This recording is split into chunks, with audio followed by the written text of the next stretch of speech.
जय गुरु जी। गुरु जी की प्यारी संगत, गुरु जी का आश्रम जूम सत्संग में आप सबका बहुत बहुत स्वागत है।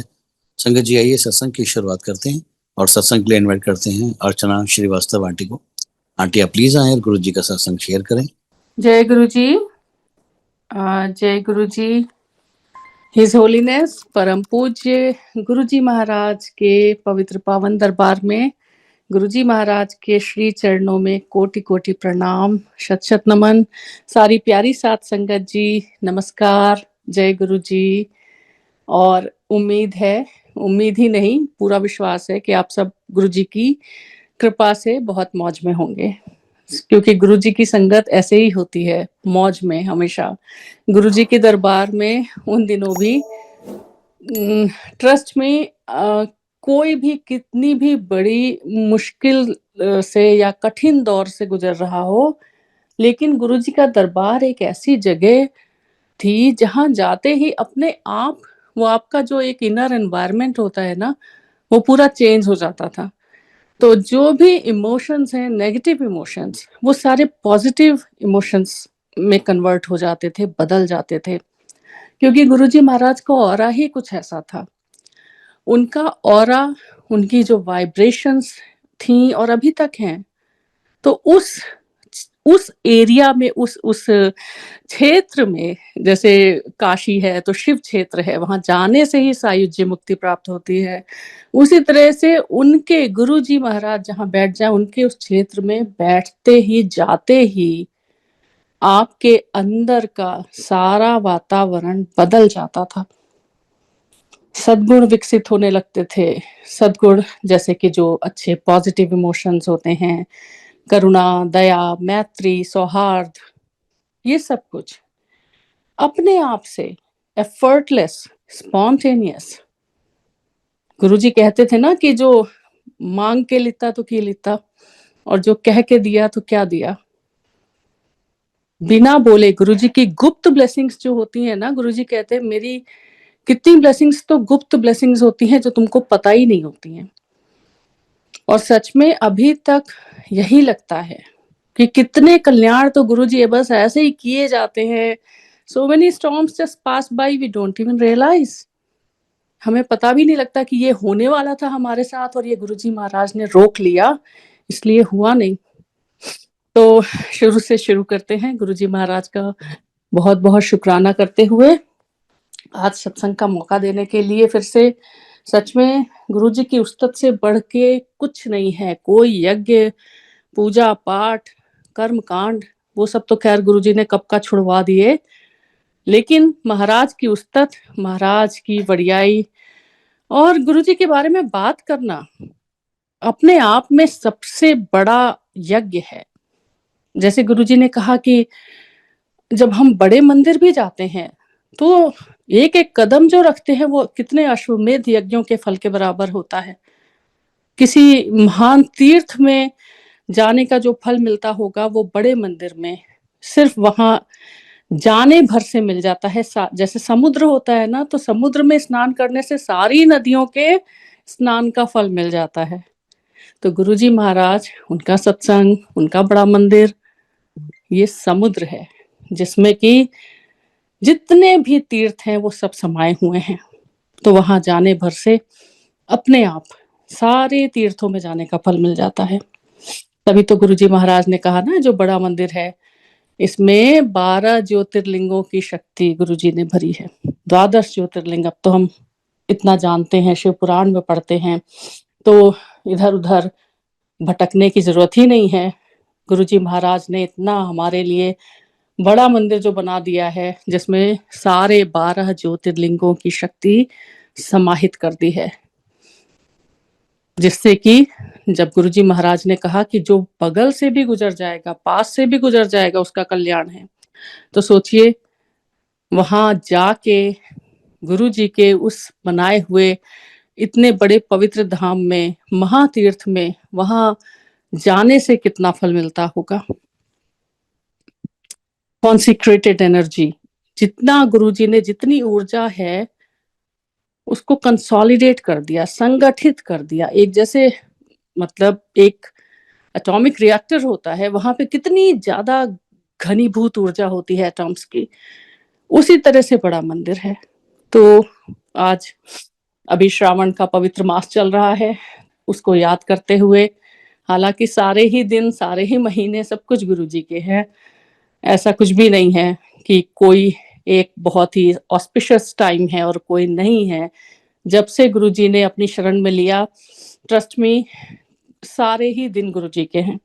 लेकिन फिर भी लोकाचार के चलते ये श्रावण महीना जो है, ये शिव जी का बहुत पवित्र महीना है। सबको पता है कितना-कितना हमारे भारत देश में कांवड़ यात्रा होती है, कितना पूरा जैसे वातावरण ही शिवमय हो जाता है।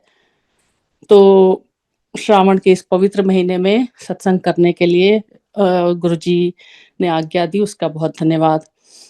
सबसे पहले मैं शुरुआत से शुरू करूँगी, क्योंकि गुरुजी हमेशा कहते थे शुरू से सुनाई, शॉर्ट विच सुनाई, शुरू से सुनाई, लेटेस्ट सुनाई। गुरुजी के ये 3 जो है वन लाइनर्स थे, और वो संगत के लिए एकदम हुक्म है, सर आँखों पर। तो शुरू से ये है कि हम वे बैक इन 2003 हम यूके से लंदन से वापस आए, शादी के बाद वहाँ चले गए थे। मेरे हस्बैंड विकास अंकल, वो लंदन में ब्रिटिश टेलीकॉम में थे और उन्होंने आईआईटी दिल्ली से पढ़ाई किया था। तो और मैंने साइकोलॉजी में, क्लिनिकल साइकोलॉजी में इलाहाबाद यूनिवर्सिटी से, जहाँ मैं पली-बढ़ी, मेरा जन्म स्थान है, and I take so much pride in that. मुझे बहुत गर्व है कि मैं भारत भूमि और प्रयागराज में मेरा जन्म हुआ। तो गुरुजी का उसके लिए भी बहुत-बहुत शुक्राना। तो मैंने वहाँ पे यूनिवर्सिटी से मास्टर्स किया क्लिनिकल साइकोलॉजी में, और शादी के बाद हम लंदन चले गए। वापस आए 3-4 साल बाद, और आके हमने गुड़गाँव में एक घर लिया, डीएलएफ में फेज़ 4 में। तो उस समय तो गुड़गाँव बिल्कुल ही दूसरी दुनिया थी, क्योंकि आज का गुड़गाँव वो नहीं था, और सिर्फ़ वो हाई राइज़ बिल्डिंग्स होती थी, बस उसके अलावा कुछ दिखता नहीं था। लेकिन गुरुजी महाराज गुड़गाँव की तरफ वॉक करने जाते थे। ये उस ज़माने की बात है, और गुड़गाँव उस समय धूल के टीले होते थे वहाँ पे सिर्फ़। और जब गुरुजी महाराज वापस आते थे वॉक करके, उनके जो शूज़ होते थे, स्नीकर्स, उनमें एक धूल का कण नहीं होता था, not even a single dust particle. ये गुरुजी महाराज का इतना प्रताप था। और ऑफ कोर्स गुरुजी महाराज गुड़गाँव की तरफ जाते थे वॉक करने, इसीलिए हमने सबने देखा गुड़गाँव ने क्या रंग बदला, क्या उसकी उन्नति हुई, गुरुग्राम हो गया। तो ये सब गुरुजी महाराज जहाँ बैठ जाएँ, जित्थे जाए बहे मेरा सतगुरा, सो थान सुहावा। तो उस समय हम फेज़ 4 में आए, और हमारी नेबर थी हमारी भाटिया आंटी, जिनके यहाँ मैं जाती थी। उनका एक अच्छा-सा सैलून कम पार्लर कम बुटीक था। तो उनका घर हमेशा एक हब था गुरुजी की संगत के लिए, क्योंकि उनको गुरुजी महाराज ने इतना ब्लेस किया कि उन्होंने इतनी संगत जोड़ी गुड़गाँव में, और उनमें से एक मैं भी थी। और उनके गले में एक पेंडेंट होता था गुरुजी महाराज का, जो उन्होंने दिया था, महाराज ने उनको दिया था, जिसके चलते लोग अक्सर उनसे गुरुजी के बारे में पूछते थे, और वो एक तरह से शुरुआत हो जाती थी सत्संग करने की। तो सत्संग करने के लिए भी गुरुजी ने उनको एक ज़रिया दे दिया कि ऐसे करना है। See this is how Guruji works. वो आपको जब चुनते हैं अपने किसी काम के लिए, तो वो आपसे उस काम को करवाने का भी पूरा प्रबंध कर देते हैं। मतलब it's a no brainer for us. हम सोचते हैं कि हम में कहाँ इतनी योग्यता है कि हम इतने बड़े काम कर पाएँ, हम किसी को गुरुजी से जोड़ पाएँ। लेकिन गुरुजी ने अगर कहा है, तो वो खुद ही मेक श्योर करेंगे कि आप वो काम कर पाएँ। तो इसलिए अगर गुरुजी कुछ भी कहते हैं संगत से, तो उसको बिना किसी सेकंड थॉट, बिना किसी झिझक के मान लेना चाहिए, क्योंकि अगर गुरुजी ने कहा है, तो वो करवा भी लेंगे। तो सेम ऐसे ही हुआ। मैंने उनके गले में पेंडेंट देखा, फिर कुछ ऐसे हालात थे कि मेरा एक तो प्रोफ़ेशन भी वैसा था, फिर कुछ हालात थे, मुझे जो हीलिंग टेक्निक्स हैं, इनमें बड़ा इंटरेस्ट आया। पैरासाइकोलॉजी में भी होता है रेकी, प्राणिक हीलिंग। तो मेरी एक रेकी मास्टर थी वहाँ पे गुड़गाँव में ही। उन्होंने भी बाटी आंटी के यहाँ जाना शुरू किया, और उन्होंने मुझे आके बताया कि वहाँ तो किसी गुरुजी के पास वो जाती हैं वो लेडी और बहुत पॉजिटिव एनर्जी है। तो वो गईं पहले और उन्होंने मुझे भी जाने को बोला और भाटी आंटी से भी मैंने पूछा तो उन्होंने बहुत सुंदर-सुंदर सत्संग गुरुजी के किए मेरे साथ। एकदम जो लैंडमार्क सत्संग्स हैं, सिग्नेचर सत्संग्स हैं गुरुजी के। जैसे गुरुजी ने जब राजस्थान में कहीं पे बारिश करा दी और एक जो गाँव था, जहाँ पे पानी नहीं था कितने सालों से, कुएँ सारे सूखे पड़े थे और गुरुजी महाराज ने वहाँ पे कुएँ में मीठा पानी बिल्कुल निकाल दिया, लेकिन एक चेतावनी दी, कभी भी इस पानी को बेचना नहीं है। नेवर सेल दिस वाटर, नहीं तो ये ब्लेसिंग खत्म हो जाएगी। तो ये बहुत ध्यान देने की बात है अभी तक। गुरुजी की ब्लेसिंग्स खरीदी और बेची नहीं जाती है, नहीं तो वो ब्लेसिंग नहीं रहती है फिर। जितना आजकल, खैर इस बारे में आगे और बात करेंगे, जो एक व्यापार बन गया है गुरुजी की ब्लेसिंग्स खरीदने और बेचने का, आर्टिफैक्ट्स बना-बना के हर तरह से, वो तो फिर गुरुजी का तो वो रास्ता नहीं है। ब्लेसिंग्स वो है जो वर्षा की तरह अपने आप हो, बाकी सब तो आर्टिफिशियल वाटर है, अगर हम उसे इस तरह से लेंगे तो। तो एनीवे, तो गुरुजी महाराज के पास हमें भाटी आंटी लेके गई। उससे पहले हमारी वो रेकी मास्टर चली गई थी। उन्होंने आके कहा कि मैं कुछ नहीं बोलूँगी, अपने आप जाओ और एक्सपीरियंस करो। मैं जब गई और मेरा जो पहला एक्सपीरियंस हुआ गुरुजी महाराज के दरबार में, वो मैंने कई बार शेयर किया है। It was like home coming for me. मतलब जिसकी तलाश में इतने, आई डोंट नो, जो अंदर से एक क्वेस्ट थी, एक तलाश थी, वो जाते ही गुरुजी महाराज के पहले दर्शन में लगा सब कुछ शांत हो गया। No more questions left, all the questions are answered without even asking. सारी जो क्वेस्ट थी, जो इतनी तलाश थी, search for divinity ended then and there, Guruji Maharaj के पहले दर्शन से। और हमारी उन रेकी मास्टर को by the way Guruji Maharaj ने रेकी करने से मना किया। तो भाटी आंटी ने मुझे बताया कि उनको, जब उन्होंने गुरुजी को प्रणाम किया तो वो बता नहीं रही थी कि वो क्या करती हैं, और गुरुजी महाराज ने कहा बताओ, नहीं तो मैं फाइलें खोलूं तुम्हारी। और गुरुजी महाराज ने कहा छੱਡ दे, सब पखंड है। और वो दिन है, और आज का दिन है, ना रेकी, ना प्राणिक हीलिंग, ना कोई हीलिंग टेक्निक, ना कोई healing energy, you know, therapy or anything like that. Pranic healing, reiki, past life regression, tarot card, ये सब गुरुजी महाराज बिल्कुल मना करते थे, क्योंकि ये आप, you are like manipulating the energy, आप नेचर के अगेंस्ट जा रहे हैं, आप अपने से अपनी इच्छा लाद रहे हैं, जो नेचर, प्रकृति, ईश्वर की इच्छा है उसके ऊपर। तो गुरुजी महाराज ने इस सब के लिए मना किया, क्योंकि, और ऑफ कोर्स एस्ट्रोलॉजर्स, पंडितों, तांत्रिकों, किसी के भी पास जाने को, चाहे बड़ी से बड़ी मुश्किल हो, गुरुजी महाराज पे भरोसा रखना है कि गुरुजी महाराज सब देख रहे हैं।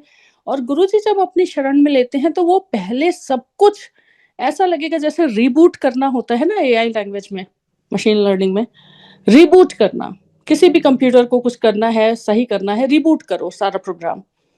तो वो पहले आपकी पूरी लाइफ रीबूट कर देते हैं, मतलब सब कुछ इधर का उधर। तो कभी-कभी संगत जब शुरू में जाती थी तो लगता था ये क्या हो रहा है हमारे साथ? मतलब अभी तो हमने गुरुजी के यहाँ आना शुरू किया और अभी हमारे साथ में इतने सारे प्रॉब्लम्स अचानक से आ गए कि उनको लगता था कि हो सकता है कि ये हमारे लिए ठीक जगह नहीं है। लेकिन ये भी गुरुजी महाराज की लीला होती थी। गुरुजी महाराज हर किसी को नहीं अपने पास रख लेते थे। जितनी संगत आती भी थी, गुरुजी जिनको बुलाते थे, उनको भी गुरुजी महाराज परखते थे, ऐसे ही नहीं अपने पास रख लेते थे। और सबसे बड़ा इसका पैमाना जो होता था वो ये था कि काम करवाना। जैसे ही गुरुजी आपका काम करें, आप निकल जाएं वहां से, शुक्राना भी ना करें, पलट के भी ना आए, तो मतलब आप फिर you didn't even deserve that. Guruji Maharaj का दरबार। तो गुरुजी ने यही कहा ना कि जिसको मुझे भगाना होता है जल्दी, उसका काम मैं जल्दी कर देता हूँ, और जिसको मुझे आराम से अपने पास रखना है उसका काम मैं आराम से करता हूँ। तो इसलिए कभी भी ये नहीं सोचें कि गुरुजी के पास गए तो हमारा ये काम नहीं हुआ, ये खराब हो गया, ऐसा हो गया। कुछ नहीं, गुरुजी सब देख रहे हैं और आराम से हमें अपने पास उन्होंने रखा हुआ है। ये बहुत बड़ी ब्लेसिंग है। तो महाराज के पहले दर्शन, फिर गुड़गांव में हम बिल्कुल नए थे। हमारी लाइफ गुरुजी महाराज ने जैसे बिल्कुल बोलते हैं ना अपनी शरण में ले लिया, टेकन अंडर हिज केयर। तो जितना कुछ उसके बाद होता चला गया जिंदगी में, वो सब गुरुजी महाराज ने डिसाइड किया। हमने गुड़गांव में घर ले लिया, डीएलएफ में अभी भी है। और गुरुजी महाराज की ऐसी कृपा रही कि कभी ऐसा लगा नहीं कि जिंदगी में और कुछ चाहिए। एक गुरुजी महाराज के पास जाना ही अपने आप में एक हमारे लिए लाइक सेंटर था for everything, centre of life, जिसके अराउंड सब कुछ रिवॉल्व करता था। और बड़े मंदिर जब हमने शुरू शुरू में जाना शुरू किया, पहले हमें पता नहीं था कि बड़े मंदिर भी कोई गुरुजी महाराज का स्थान है। फिर भाटी आंटी ने एक बार हमें बताया, हमें जाते हुए थोड़ा ही समय हुआ था, कि बड़े मंदिर आप लोग गए, वहां जाओ, वहां पे भी बहुत अच्छा है, गुरुजी महाराज ने बनवाया है, आप मंडे को जा सकते हो, पूरे दिन सेवा होती है। और ट्रस्ट में जब मैं पहले दिन बड़े मंदिर गई, पहले तो हम जब गए थे तो गुरुजी महाराज का बड़ा फंक्शन था, जो कि गुरुजी महाराज के 5 बड़े फंक्शन सबको पता है गुरुजी महाराज करवाते थे बड़े मंदिर में। उसके अलावा बड़े मंदिर में यूजुअली संगत नहीं होती थी, सिर्फ मंडेज को ओपन होता था सेवा के लिए। तो जब बड़े फंक्शन में हम गए तो oh my god, Bharti aunty ने हमें बताया, उस समय तो जीपीएस नहीं होते थे, कि बस आद्या कात्यायनी मंदिर से आप सीधे 10 किलोमीटर आगे नाक की सीध में ना लेफ्ट देखना ना राइट, और वहां जाके सीधे लेफ्ट मुड़ जाना। तो उस समय तो ऐसा भी नहीं था कि वहां पे सेवादार कोऑर्डिनेटर्स खड़े हों जो आपको गाइड करें, लेकिन बस जैसे ही मुड़े और ऐसा लगा जैसे जंगल में मंगल, लिटरली। क्योंकि जैसे ऑटोबायोग्राफी ऑफ अ योगी में है ना, हिमालय में महल का सृजन, वो चैप्टर, तो उसी तरह से जैसे लगा ये अचानक से ये स्वर्ग से महल कैसे नीचे उतर आया। क्योंकि ऑफ कोर्स गुरुजी महाराज स्वयं ईश्वर वहां पे विराजमान है, इसलिए एक एक पत्ता, एक एक मूर्ति, एक एक बड़े मंदिर का कण कण सजीव है गुरुजी महाराज की ऊर्जा से। और इसके बहुत मेरे पास अनुभव हैं, कुछ मैं बताती हूँ, कुछ मैं बताती भी नहीं हूँ, क्योंकि वही है ना कि कुछ तो गुप्त ब्लेसिंग्स होती हैं जो गुरुजी ने आपको दी होती हैं, और कुछ होती हैं जो सबके लिए बताने के लिए, शेयर करने के लिए होती हैं। लेकिन लाइक एन आइसबर्ग, जितना ऊपर दिखता है सिर्फ उतना ही वो शेयर होता है, उसके अलावा जितना है आइसबर्ग वो दिखता भी नहीं है। लेकिन हमें पता है कि यस, गुरुजी ने क्या क्या ब्लेस किया है। तो बड़े मंदिर में पहली बार गए, गुरुजी का बड़ा फंक्शन था, और आई थिंक बैसाखी था, बैसाखी। और उसके बाद फिर गुरुजी के बर्थडे पे भी गए। पूरा मंदिर ऐसा जगमग जगमग कर रहा था, और गुरुजी महाराज बड़े प्रसन्न होके बैठते थे, बहुत ही प्रसन्न मुद्रा में, और पूरी संगत को ऐसा ब्लेस करते रहते थे, नजरों से देखते थे, हाथों से मुद्राएं बनाते थे, वो कुछ भी करते थे उसमें सारी संगत का इतना कल्याण होता था। सिर्फ नजरों से ब्लेस कर देना, ईश्वर के सिवा कोई नहीं कर सकता। प्रवचन देने वाले बहुत मिल जाएंगे, इसीलिए गुरुजी ने प्रवचन नहीं दिए। गुरुजी ने कहा मैं प्रैक्टिकल गुरु हूँ, प्रैक्टिकल करके दिखाता हूँ। तो संगत के जितने भी उस समय संगत थी, सबके साथ प्रैक्टिकल एक्सपीरियंसेस, जिसको हम सत्संग कहते हैं, वो गुरुजी ने करके दिखाए। अदरवाइज ऐसे तो फिर उस समय क्या, अभी भी मतलब सबको ही पता है, बहुत सारे बाबा, धर्मगुरु सब हैं, लेकिन कल्याण कौन कर सकता है? जो स्वयं ईश्वर हो। गुरुजी 90% तो पूरा काट देते हैं संगत का सारा कष्ट, खाली 10% संगत के लिए छोड़ते हैं, क्योंकि वो भी एक जरूरी है। नहीं तो ये जो मानव जीवन है, ये इसीलिए मिला है ना, कर्मों का सारा हिसाब करने के लिए। लेकिन उसमें भी गुरुजी ऐसे मौज से कटवा देते हैं कि वो भी नहीं पता चलता। तो उस समय पे अभी श्रावण का महीना चल रहा है, और मुझे याद है कि बड़े मंदिर में जब मंडेज को सेवा होती थी, तो बिल्कुल खुली सेवा थी, कोई भी जा सकता था। हम लोग भी चले जाते थे और आराम से कुछ भी कोई भी सेवा कर लिया वहीं पे। इवन सफाई के लिए झाड़ू एंड पोछे की बाल्टी भी वहीं पे, वाटर कूलर होता था उसके बगल में, एक बाल्टी रखी रहती थी पोछे की, और एनीवन कुड डू दैट। तो वो सब ऐसा लगा नहीं करते हुए कि हम कोई बहुत बड़ा काम कर रहे हैं, like it was not a big deal. ऐसा नहीं है कि हम बहुत बड़ी सेवा कर रहे हैं, वो था ये तो करना ही है, लाइक ये तो करना ही है। उसमें कोई ऐसा नहीं लगा कि हम सेवा कर रहे हैं तो हमें बहुत इसका फल मिलेगा। तो आज तक वही है, सेवा फॉर द सेक ऑफ सेवा, नथिंग इन रिटर्न।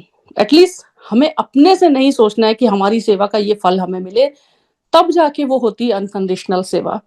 अदरवाइज तो फिर वो फिर बिजनेस ही है कि हमने ये सेवा किया तो हमें उसका ये फल मिलेगा। वो तो गुरुजी देख ही रहे हैं। तो एनीवे, गुरुजी महाराज का जन्मदिन हुआ था जब अभी 7 जुलाई को, अभी तो बस अभी होके गया है। उसका एक सत्संग बहुत ही प्यारा, मेरे बहुत करीब है दिल के, उसको बताती हूँ। कि महाराज का जन्मदिन था और सारी संगत बड़े उत्साह में, आनंद में, उसके पहले से ही सफाइयाँ शुरू हो जाती थी मंदिर में।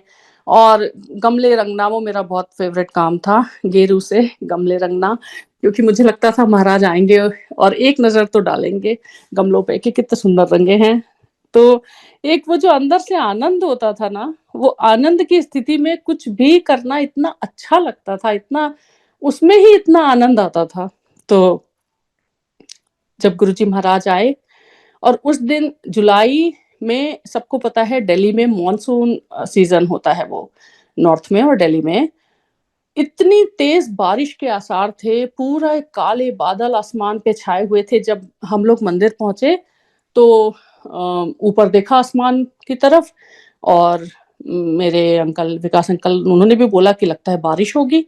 तो ये सारा इंतजाम तो खुले में था, सारा गुरुजी महाराज का जो स्टेज है जहाँ आज समाधि बनी है गुरुजी महाराज की, वहां पे स्टेज लगा हुआ था।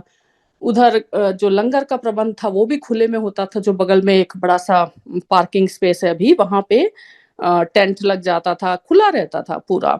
और वहां पे सेवादार अंकल लोग सब खड़े रहते थे और बुफे स्टाइल में आपको आपकी लंगर की प्लेट देते थे, फिर आप कहीं भी बैठ के खाएं। टेबल चेयर भी रहती थी, नीचे भी कारपेट बिछा रहता था, बड़ी सफाई होती थी।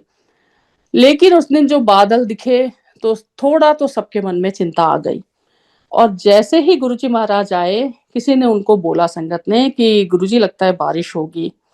और गुरुजी महाराज ने सिर्फ मुस्कुरा के आसमान की तरफ देखा, और हंसराज हंस जी आए, ऐसी सुंदर, जैसे वो अमृत वर्षा टाइप की, पहले वो हल्की सी फुहार सी, बिल्कुल ऐसा नहीं कि भीग गए, लेकिन हल्का सा मिस्ट मिस्ट जैसा वो पड़ा। और उन्होंने पहली लाइन ही अपनी यही कही कि ये जो सीली सीली आंदी है हवा, किथे कोई रोंदा होएगा।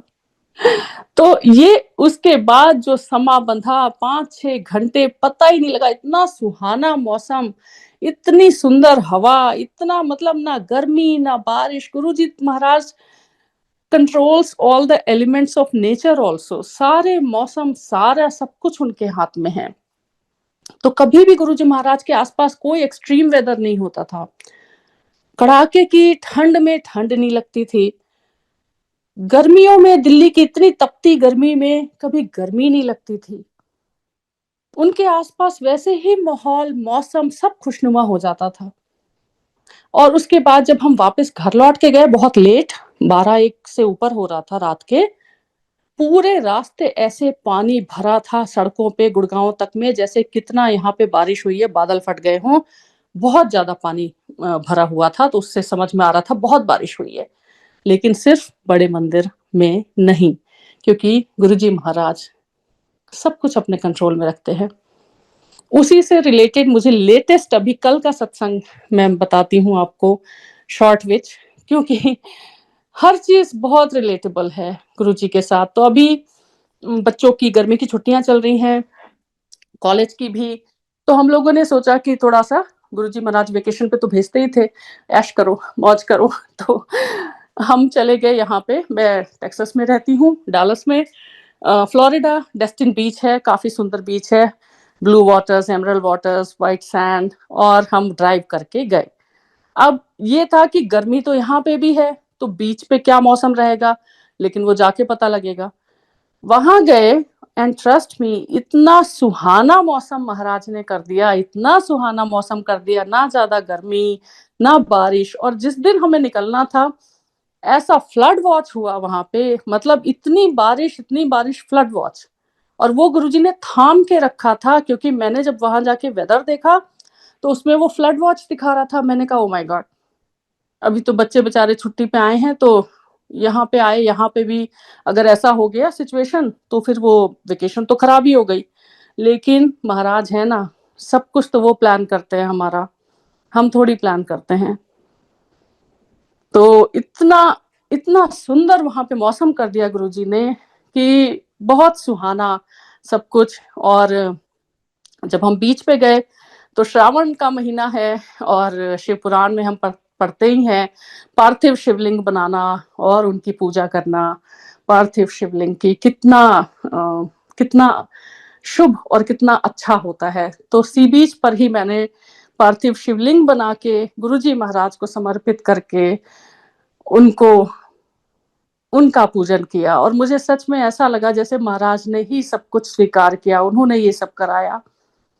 तो ये एक एहसास है जो आप शब्दों में नहीं बयान कर सकते।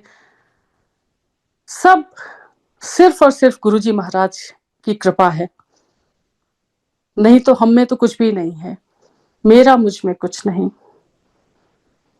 महाराज हमेशा हर संगत के साथ रहते हैं। एक बार उन्होंने अपनी शरण में ले लिया, मतलब आपके लिए उन्होंने पूरी लाइफ आपकी प्लान कर दी है, ना सिर्फ आपकी, आपके आगे आने वाली जनरेशन्स की।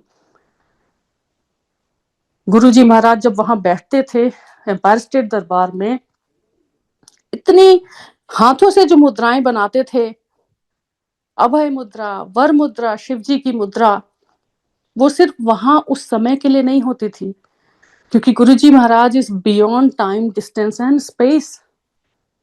वो आपके पिछले जन्मों को भी, अगले जन्मों को भी, अगली पीढ़ियों को भी, सबको ब्लेस कर रहे होते थे।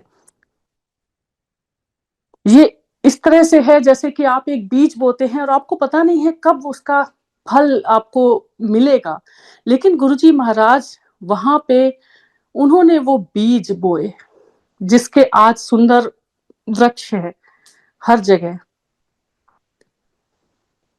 महाराज हमेशा, ज्यादातर तो गुरुजी महाराज कुछ प्रवचन तो नहीं देते थे, लेकिन कभी कभी कुछ बोल देते थे, मौज में आते थे तो। और महाराज के दरबार में जो शब्द वाणी चलती थी वो ही गुरुजी महाराज का सबसे बड़ा संगत के लिए मैसेज होता था। तो कभी भी मैसेज अगर गुरुजी महाराज से चाहिए तो सिर्फ शब्द वाणी सुने, वो भी जो गुरुजी महाराज ने हैंडपिक की है, ब्लेस की है, एनर्जाइज्ड की है, चार्ज की है अपनी एनर्जी से। रागी तक गुरुजी महाराज ब्लेस करते थे, और हर रागी का शब्द नहीं चलता था। मुझे याद है एक शब्द चलता था, अपनी मेहर कर। वो शब्द, मैं गुरुजी के सामने बैठी थी थर्ड रो में, और मेरी नजरें अचानक गुरुजी पे पड़ी, और मुझे लगा गुरुजी यहाँ पे हैं ही नहीं। वो शब्द है रागी भाई हरदयाल सिंह जी का, और उसको ध्यान से गुरुजी के सामने बैठ के सुनिए। मुझे उस दिन लगा गुरुजी यहाँ हैं ही नहीं, वो कहीं और हैं, किसी और लोक में हैं। ऐसी उनकी मुद्रा थी जैसे ट्रांस में हो बिल्कुल, और वो शब्द जब चल रहा था, पिन ड्रॉप साइलेंस होता था, एक एक संगत बिल्कुल ध्यान में डूबी हुई थी। मैं तो अपनी पूरी प्रेगनेंसी में गुरुजी के दरबार में जाके नीचे सब बैठते थे, वहां बैठती थी। Right before my daughter was born, Monday को हरियाली तीज के दिन सुबह वो हुई, और पूरी प्रेगनेंसी में गुरुजी के सामने जाती थी, वहीं बैठती थी, लंगर खाती थी, जबकि पूरे दिन मुझसे कुछ नहीं खाया जाता था। लेकिन गुरुजी महाराज के पास जाते ही जैसे इतनी केयर, इतना पैम्पर कौन करेगा गुरुजी के अलावा। सिंगला अंकल एक और रोटी प्रसाद लेके आ जाते थे मेरी थाली में, जैसे गुरुजी महाराज ने ब्लेस किया हो कि यू नीड टू ईट। उसी बेटी का भी बर्थडे है इसी वीक में, और गुरुजी महाराज ने बहुत ब्लेस किया है। संडे को मैं गुरुजी के पास में गई, और जब मैंने मत्था टेका और गुरुजी ने मुस्कुराया था, इतनी डिवाइन स्माइल गुरुजी की। फिर जब बाहर आए तो उस दिन खाली सिंगला अंकल ने कहा कि महाराज की आज्ञा है, सारे आज बाहर से ही जाएंगे, मत्था टेक के बाहर से ही आज्ञा लेके जाएंगे, अंदर नहीं। फिर भी कैसे भी करके मुझे महाराज ने ही ये प्रेरणा दी। मैंने अंकल को कहा, अंकल मुझे कल हॉस्पिटल जाना है, मुझे दर्शन करने हैं। और उन्होंने वेरी ग्रेशियसली, क्योंकि महाराज की ऐसी इच्छा थी, सिंगला अंकल ने मुझे जाने दिया, और मैं अंदर गई। बहुत कम संगत थी क्योंकि सब बाहर से ही जा रहे थे, और मैंने गुरुजी महाराज के चरणों में अपना सर रख दिया, और महाराज की उस दिव्य मुस्कुराहट के आशीर्वाद के साथ अगले दिन सुबह, सोमवार को हरियाली तीज के दिन, मेरी बेटी का जन्म हुआ। और उसको जब लेके गए गुरुजी के सामने, उनके चरणों पे रख दिया, गुरुजी ने फिर वही मुस्कुराहट दी, वही दिव्य मुस्कुराहट, as if luck has smiled on her। गुरुजी सब कुछ देने वाले, जीवन देने वाले, सिर्फ और सिर्फ गुरुजी। अब थोड़ा सा आजकल का जो समय आ गया है, ये नहीं बोल रही हूँ कि पुरानी संगत होने के नाते मैं बोलना चाहती हूँ, नहीं, संगत तो सारी एक है, नई पुरानी क्या। हाँ, जिनको गुरुजी महाराज के फिजिकल फॉर्म के दर्शन का सौभाग्य मिला, डेफिनेटली वो दिन और वो इतना अनमोल है कि nothing can compare with that. But otherwise तो गुरुजी की सारी संगत है, पूरी सृष्टि। तो अभी उस समय कभी भी गुरुजी महाराज ने मीडिया को अपने लिए कुछ भी नहीं लिखने दिया। क्या गुरुजी महाराज कर नहीं सकते थे?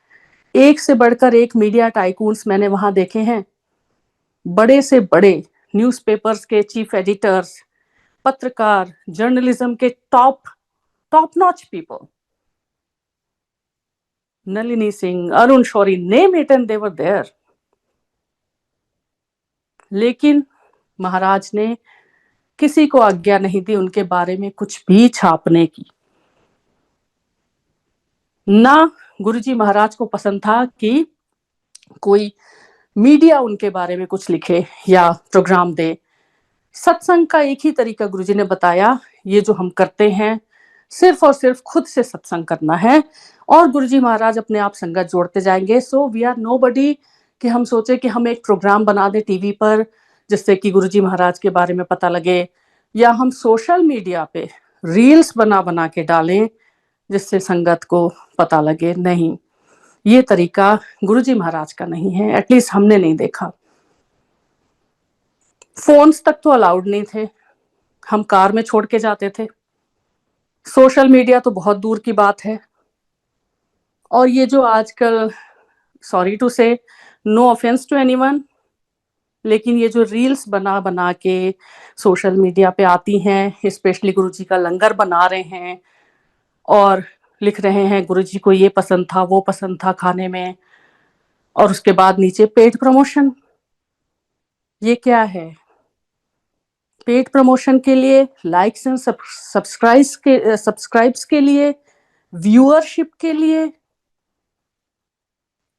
इस तरह से हम गुरुजी को प्रेजेंट करेंगे आगे की अपनी जनरेशन्स के लिए, बाकी सारी दुनिया के लिए। नो वंडर कि गुरुजी महाराज के बारे में लोगों की इतनी क्यूरियोसिटी बढ़ गई है जानने के लिए, जो उस समय एकदम क्लोज दरबार था, मुट्ठी भर संगत जिनको गुरुजी ने खुद हैंडपिक किया था। चाहते तो उस समय पूरी दिल्ली गुरुजी महाराज के दरबार में होती या पूरा इंडिया, लेकिन गुरुजी महाराज ने हैंडपिक किया अपनी संगत को और आज तक करते हैं। तो उनको किसी पब्लिसिटी और पीआर की जरूरत ही नहीं है, और स्पेशली हम जैसे लोगों से। तो रील्स, सोशल मीडिया, ये सब गुरुजी का मैसेज रोज का रोज कि ये गुरुजी ने आज आपके लिए मैसेज भेजा है, शुक्राना करिए, और गुरुजी ने आपको ये करने के लिए कहा है। YouTube is flooded with all these things, YouTube is flooded with these channels. कभी स्क्रॉल करते समय आ जाए तो देख के लगता है कि ये हो क्या रहा है। गुरुजी महाराज के सत्संग के नाम पर इतने सारे फेक आईडीज, फेक चैनल्स, जो सिर्फ गुरुजी का अपने मन से, सिर्फ अपनी व्यूअरशिप के लिए, और of course it's all monetised, क्योंकि of course you can earn from YouTube, उसके लिए एक जरिया बना लिया है कि हाँ गुरुजी के नाम पे कुछ डालेंगे तो बहुत व्यूअरशिप आएगी, उसकी बहुत व्यूज आएंगे तो बहुत, ऑफ कोर्स बहुत मनी उसमें हम जनरेट कर सकते हैं। लंगर गुरुजी का इतना गुप्त रूप से बनता था, हम एम्पायर स्टेट जाते थे, कभी किचन से एक चम्मच के खड़कने की आवाज नहीं आती थी। इतना गुप्त रूप से कौन बनाता है, कहाँ से आता है, लाइक हमें कभी पता ही नहीं लगा। इवन बड़े मंदिर में सिर्फ बहुत ही दिव्य ब्लेसिंग से भरा लंगर हमारे सामने आ जाता था, इतना स्वाद, इतना जैसे बिल्कुल अभी बना के लाए हों। और गुरुजी महाराज की दवाई है, वो मेडिसिन है। गुरुजी ने कहा कि ये तुम्हारी दवाई है। तो गुरुजी महाराज का इतना पवित्र लंगर, जो उनकी दवाई है, उनके मोड्स ऑफ हीलिंग में एक है। जैसे गुरुजी का शब्द बाणी है, चाय प्रसाद है, सत्संग है, उसी तरह लंगर प्रसाद है, जो इतना दिव्य और इतना ब्लेस्ड होता है कि वो गुरुजी महाराज ने उसको ब्लेस किया कि वो संगत के सारे कष्ट, चाहे जैसे भी हों, फिजिकल, एनीथिंग, दैहिक, दैविक, भौतिक तापा, किसी भी तरह का एलिमेंट हो, लंगर प्रसाद से गुरुजी ने उसको क्योर किया। तो वो लंगर इतना पवित्र है, उसको सोशल मीडिया पे खुलेआम बनाकर कि गुरुजी के लिए आज हमने ये बनाया है और उसको दिखा रहे हैं। हम तो कवर करके पूरी लंगर की थाली गुरुजी के सामने लेके जाते हैं, जरा भी उसमें कोई देख नहीं सकता। और उस समय तो गुरुजी महाराज हमारे सामने कभी खाते ही नहीं थे, कभी गुरुजी ने संगत के पहले नहीं खाया। और आज देखते हैं सोशल मीडिया पे पेड प्रमोशन के साथ लिखा होता है कि इस दुकान से हमने ये सामान मंगाया है, ये गुरुजी महाराज को पसंद था। बिल्कुल नहीं, ऐसा नहीं है। ये क्या नई जो भी संगत जुड़ेगी, वो क्या इमेज लेके जुड़ेगी गुरुजी महाराज के बारे में। तो इतना डाइवर्ट ना हो जाए, इतना डिविएट ना हो जाए कि असली जो है उससे बिल्कुल ही अलग एक दूसरा ही रास्ता बन जाए, जो कि गुरुजी महाराज का है ही नहीं। तो इसीलिए टाइम एंड अगेन ये बोलना बहुत जरूरी हो जाता है कि जो सच है और जो सच में गुरुजी का सत्संग है, सिर्फ उससे जुड़े। ये रोज के फेक मैसेजेस, रील्स, लंगर प्रसाद के बारे में, गुरुजी के बारे में तरह तरह से और बातें करना, उनका नाम लेकर मैसेज देना। पुत्र मैं कह रहा हूँ, पुत्र तो गुरुजी ने कभी कहा ही नहीं किसी को, आंटी अंकल बोलते थे, या फिर गुरुजी तो कभी बोलते ही नहीं थे। गुरुजी प्रवचन देकर बोलने वालों में नहीं थे, करने वालों में। गुरुजी करके दिखाते हैं, बोलते नहीं हैं। इसलिए इस तरह के फेक मैसेजेस जो आते हैं, और इस तरह से जो और भी सोशल मीडिया पे गुरुजी के बारे में बहुत कुछ डाल रहे हैं, उससे थोड़ा सावधान हो जाएं, थोड़ा दूर हो जाएं। जैसे जैसे हम इस तरह के चैनल्स को डिस्करेज करेंगे, ये अपने आप बंद होते जाएंगे।